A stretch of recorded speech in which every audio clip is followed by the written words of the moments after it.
अस्सलामुअलैकुम।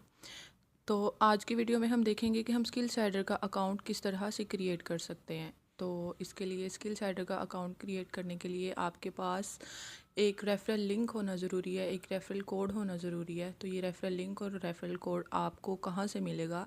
ये आपको किसी स्किल साइडर के पर्सन से मिलेगा जो पहले से स्किल साइडर पे काम कर रहा हो, या मींस के जिसका स्किल साइडर पे अकाउंट रजिस्टर हुआ हो। तो रेफरल लिंक आपको उससे मिलेगा।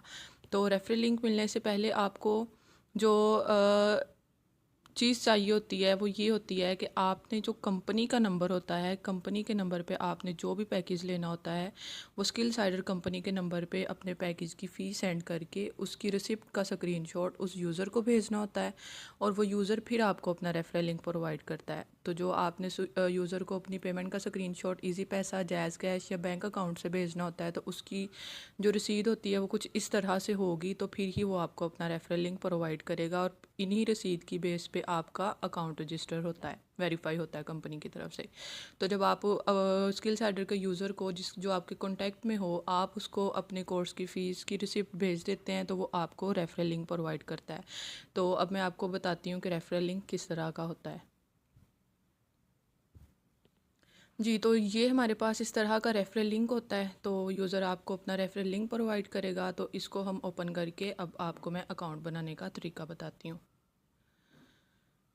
जी, तो ये हमने रेफरल लिंक ओपन किया, तो सबसे ऊपर हमारे पास ये अब स्किल साइडर का फॉर्म ओपन हो गया है, जिसके थ्रू अब आपने अपना अकाउंट रजिस्टर करना है। सबसे ऊपर मैं आपको नाम लिख के बताती हूँ। आपने कोई भी जो भी अपने अकाउंट का नाम रखना है, जो भी अपना नाम रखना है। फ़र्स्ट नेम आपने पूरा नाम लिखना है। फ़र्स्ट नेम में अगर जैसे मैंने लिखा है यहाँ पे कंवल लिखा है, अगर मैंने पूरा नाम कंवल गुलजार लिखना है तो फ़र्स्ट नेम मैंने कंवल लिख दिया है और लास्ट नेम मैंने गुलजार लिख दिया है।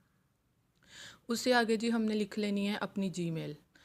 ईमेल में हमने जो आपके फ़ोन में जीमेल चल रही होती है वो हमने लिखनी होती है, क्योंकि जो भी आपको स्किल साइडर की तरफ से विड्रा वगैरह मिलता है वो आपको इसी ईमेल की बेस पे मिलता है। और अगर आपने अपना जो स्किल साइडर का जो होता है, आपका पासवर्ड होता है, वो अगर आपने चेंज करवाना है, रीसेट करना है, तो वो भी आपकी इसी ईमेल की बेस पे होता है जो आपके फ़ोन में चल रही होगी। क्योंकि उसको पासवर्ड को चेंज करने का जो रीसेट लिंक आपको मिलता है वो आपको आपकी जीमेल में ही मिलता है। तो इसीलिए आप अपनी जीमेल ध्यान से ठीक ठीक लगाएं, शॉर्ट स्पेलिंग्स में जो होती है वो वाली।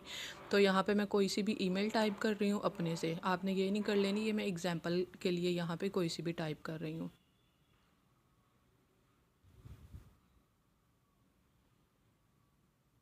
ईमेल के बाद मोबाइल नंबर लिख लेना है आपने। मोबाइल नंबर जो भी आपका है आपने वो लिख लेना, जो भी लिखना चाहते हैं। ये भी मैंने अपने से ही कोई लिख रही हूँ।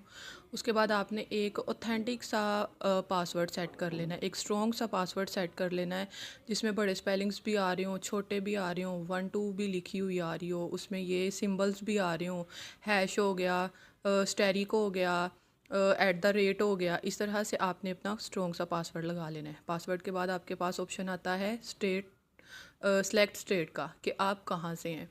जो भी यूज़र आपको अपना ये रेफरल लिंक भेजता है उसका रेफरल कोड आपको यहाँ पे ऑटोमेटिकली लिखा हुआ मिल जाता है रेफरल कोड वाली जगह पे। तो आपने उस चीज़ को नहीं छेड़ना, वो पहले से ही वहाँ पे लिखा हुआ मौजूद होता है। उसके बाद आपने अपनी स्टेट सेलेक्ट कर लेनी है कि आप कहाँ से हैं। स्टेट सेलेक्ट करने के लिए यहाँ पे 4 ऑप्शंस दिए गए हैं: पंजाब, सिंध, KPK और गिलगित बल्तिस्तान। आप जहाँ से भी हैं आपने वो अपनी स्टेट सेलेक्ट कर लेनी है। यहाँ पे खुद से टाइप नहीं करना, खुद से टाइप नहीं होती, आपने यहाँ से सिलेक्ट कर लेनी है आप जहाँ से भी हैं। उसके बाद ऑप्शन आ गया चूज़ पैकेज का। यहाँ पे आपने अपना पैकेज चूज़ कर लेना है। अगर आपने लाइट पैकेज की पेमेंट सेंड की है तो आपने लाइट पैकेज को सिलेक्ट कर लेना है। अगर आपने स्टैंडर्ड पैकेज की पेमेंट की है तो आपने स्टैंडर्ड को सिलेक्ट कर लेना है। अगर आपने प्रो की पेमेंट की है तो यहाँ पे आपने प्रो पैकेज को सिलेक्ट कर लेना है। पेमेंट अगर आपने किसी और की होगी, कोई और पैकेज की होगी, यहाँ पे आप कोई और सिलेक्ट करेंगे तो आपका अकाउंट इससे भी वेरीफाई नहीं हो सकेगा। तो ये इसको भी आपने जो भी पैकेज की पेमेंट की है वही वाला सिलेक्ट करना है। उसके आगे ऑप्शन आपको एक नज़र आ रहा है inter Köppen code. Inter Köppen code में आपने कुछ भी नहीं लिखना, क्योंकि ये अभी इसमें यूज़ नहीं होता। ये वो लोग यूज़ करते हैं जो मतलब कि डिस्काउंट वगैरह चल रहा होता है। अक्सर आपने देखा होगा कोई ऐड वगैरह में वो आपको कह रहे होते हैं कि मेरा ये कोड यूज़ करें तो आपको इतने % डिस्काउंट मिलेगा। तो अभी इसको आपने नहीं छेड़ना, इसमें कुछ भी नहीं करना, इसको खाली छोड़ना है, स्किप कर देना है। और लास्ट पे अब आप देखिए यहाँ पे नज़र आ रहा है पेमेंट मेथड। पेमेंट मेथड के अंदर आपको इसको भी आपने नहीं छेड़ना, क्योंकि इसमें आपको कंपनी के नंबर्स दिए गए हैं। आप अपने कंपनी के नंबर पे पहले से पेमेंट सेंड कर चुके होते हैं और वो इसको भी आपका इससे कोई काम नहीं होता यहाँ पे। नेक्स्ट आ गया ट्रांजैक्शन आईडी। अब आपने जो पेमेंट सेंड की होती है कंपनी के नंबर पे, जो उसकी रिसिप्ट भेजते हैं, चाहे जैज़ कैश है, चाहे इजी पैसा है, चाहे बैंक अकाउंट है, उन सब के ऊपर ट्रांजैक्शन आईडी लिखा होता है। TRX किसी पे लिखा होता है, किसी पे TID लिखा होता है, किसी पे सिंपल ID नंबर लिखा होता है। तो उसके आगे जो भी नंबर लिखा होता है वो आपने अपनी इस ट्रांजैक्शन आईडी में लिख लेना है। मैं कोई सा भी लिख के आपको एग्जांपल दे रही हूँ। तो इसके बाद आपने अपना अकाउंट कर लेना है रजिस्टर। रजिस्टर करने के बाद जो अब आपके पास रजिस्टर करने के बाद जो आपके पास एक इंटरफेस आता है वो कुछ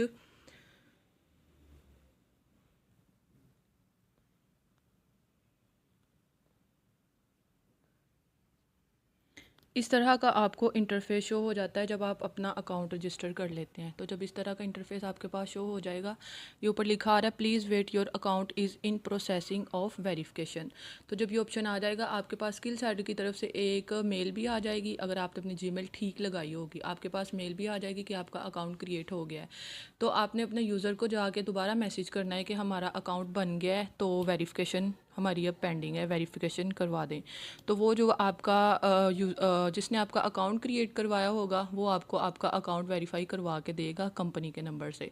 तो जब आपका अकाउंट वेरीफाई हो जाएगा वो आपको बता देगा। अकाउंट वेरीफाई होने में कम से कम 3 से 4 घंटे लग जाते हैं, समटाइम इससे पहले भी हो जाता है, मोस्टली इससे पहले ही हो जाता है, लेकिन जो टाइम फिक्स होता है वो 3 से 4 घंटे होता है। तो 3 से 4